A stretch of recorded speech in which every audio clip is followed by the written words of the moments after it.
Hi all, இன்னைக்கு சூப்பரான வசனம் படிக்கலாம். சங்கீதம் 91:14-15. அவன் என்னிடத்திலே வாஞ்சியாக இருக்கிறபடினால் அவனை விடுவிப்பேன். என் நாமத்தை அவன் அறிந்திருக்கிறபடினால் அவனை உயர்ந்த அடைக்கலத்திலே வைப்பேன். அவன் என்னை நோக்கி கூப்பிடுவான், நான் அவனுக்கு மறு உத்தரவு அருளச் செய்வேன். ஆபத்தில் நானே அவனோடு இருந்து அவனை தப்புவித்து அவனை கனப்படுத்துவேன். எவ்வளோ ஒரு அழகான ஒரு வசனங்கள் பார்த்துட்டிங்களா? நம்ம இந்த பூமியில் நம்ம இருக்கும் பொழுது பரலோகத்தில் இருக்கிற தகப்பன் நம்மளை பார்த்துக்கிட்டே இருக்காருங்க. ஏன் நான் அப்படி சொல்கிறேன் அப்படின்னா, நம்ம உலகப்பிரகாரமான தந்தை, நம்ம ஏர்த்லி ஃபாதர், அதாவது நம்மளுடைய உலகப்பிரகாரமான தந்தை நமக்கு இல்லை தாய் இல்லைனா கூட நம்முடைய பரலோக பிதா நம்ம மேலே எப்பயுமே கண்ணோக்கமாக இருக்கார்.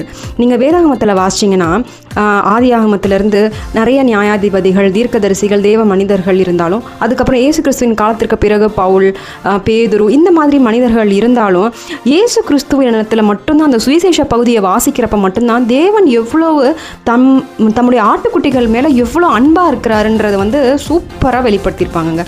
நம்மளுடைய உலக பிரகாரமான தந்தை நமக்கு இல்லைனா கூட நமக்கு பரலோக தந்தைன்னு ஒருத்தர் இருக்காரு. நம்ம அவரிடத்துல நம்ம வாஞ்சியாக இருக்கும் பொழுது, மானானது நீரோடையை வாஞ்சித்து கதறுமாற் போல தேவனே என் ஆத்துமா உம்மை நோக்கி வாஞ்சிக்கிறது. அப்படி நம்ம பரலோகத்தில் இருக்கிற பிதா மேலே நம்ம வாஞ்சையாக நம்ம இருக்கும் பொழுது, அவர் தம்முடைய தூதர்களுக்கு கட்டளையிட்டு நம்மளை வேலி அடைத்து நம்மளை பாதுகாக்கிறவராக இருக்கிறார்.